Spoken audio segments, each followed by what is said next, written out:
Hi, welcome back to your latest training session with Nav. So today's session is about me being gender fluid, and I'm gonna go as deep as I can into that because I'll explain. Anyway, what I'll first start off with is sorry, not sick, just it's my throat. Okay, I'll start off with a definition of what being gender fluid is. So, gender fluid is a descriptor used for those whose gender identity waxes and wanes between two or more points. Gender fluid people may or may not go by different names and pronouns depending on where in this flow they are situated at any given time. For me, how I would describe being gender fluid, I would describe it as oceans, and I'm a boat. So, there's three oceans. You've got the Atlantic, the Pacific, and the Indian. The Atlantic is the woman self of me. The Pacific is the male side of me, the masculine side or whatever. And the Indian is the non-binary. And I am this little boat, and I am going across each ocean with ease and comfort at my own speed and pace. And when I anchor myself into one of these oceans, I feel fine there. I feel comfortable. That's how I would describe being gender fluid. Although, let's say, for example, the male and the female, they don't mix together unless I'm in, unless I'm like non-binary or, gender fluid. So, by the way, gender fluid is a branch of non-binary. I'll get into that later. So, let's say, for example, you have the Atlantic Ocean and the Mediterranean Ocean.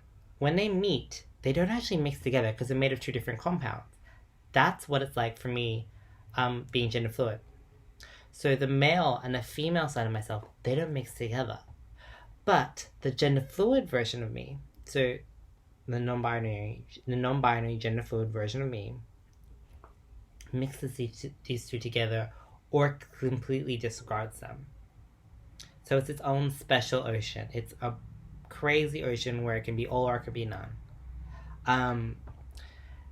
And that's how I describe being gender fluid. That I'm this boat traveling through these oceans with ease and comfort at my own speed and pace. And yeah, and for me, like honestly as well, when I identify as a woman, I feel a physical transformation as well. Like I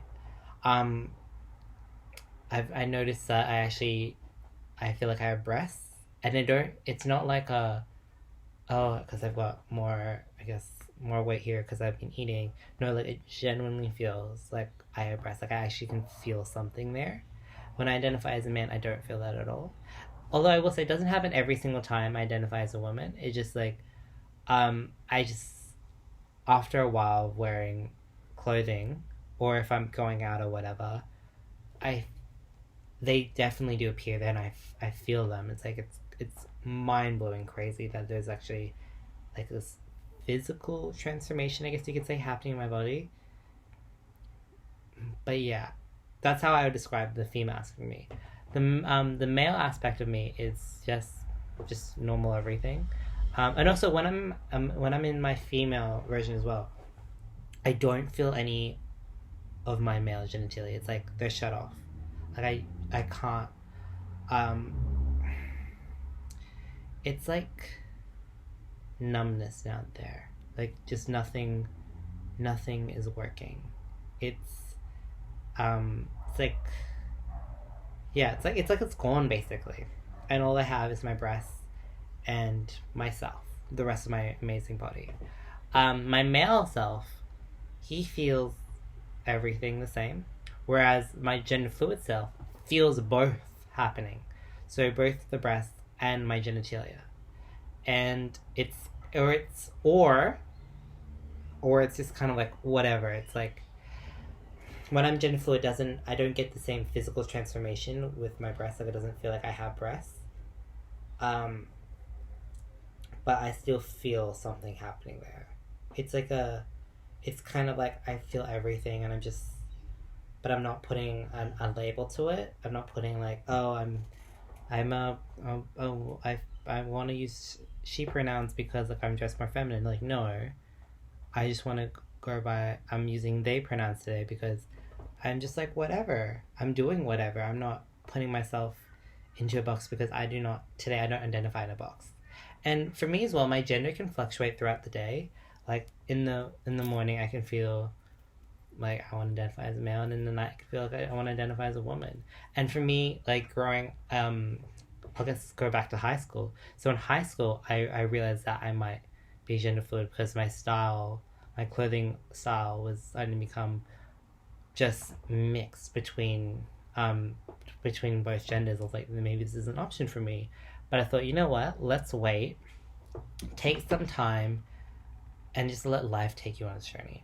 Don't try and like be like, okay, I'm starting to see some pieces of the puzzle come forward. I'm gonna try and shove them together and make a makeshift puzzle. But that's not how life works. It doesn't show you all the pieces of the puzzle at once. It only shows you bit by bit, and you have to do your diligence and put it together piece by piece until you can get the full picture. And at that time, and because when I was starting to realize I might be gender fluid, it was in my final year of high school, and I was like, I don't want to rush this journey. Like, let's just take our time and just go with the flow. And I'm glad that I did that because once I left high school, I was able to interact with people who were gender diverse. And when I mean gender diverse, they were either trans, non-binary, gender fluid, agender, etc. I'll get into some of those terms later on. But yes, sorry if you're confused about what non-binary means. So non-binary is a descriptor used either as an identity itself or or as an umbrella term for other personal gender identifiers, because a gender that is not male or female may be perceived as both or as neither. So these definitions that I've got here, these definitions were created with myself and other members of the QT Queer Collective who are either gender diverse or sexually diverse. So it was kind of a collaboration project that we did, I think last year. But anyway, so yeah, that's like, kind of, sorry, until the start of this year, I didn't realize that, oh, maybe I am gender fluid and I'm not like this gay, cisgender, feminine man. Like, maybe I'm more than that. And there's nothing wrong with being, a gay, feminine, cisgender man, but that wasn't me. That wasn't who I was. And it took a little bit of me having to a crazy New Year's Eve party for a light bulb to switch on and go, there's more to your story than meets the eye. And here I am today. So it's been like 4 months since I've come out. I mean, it hasn't been that long since I've come out as gender fluid. And when I say come out, it doesn't mean I was ashamed of it. It just means that I'm stepping into the next stage of my life, I guess you could say. And yeah, I'm really proud of who I am now, and I have nothing. One thing that I was worried about was that I didn't want to come out as gender fluid unless I was certain, because I didn't want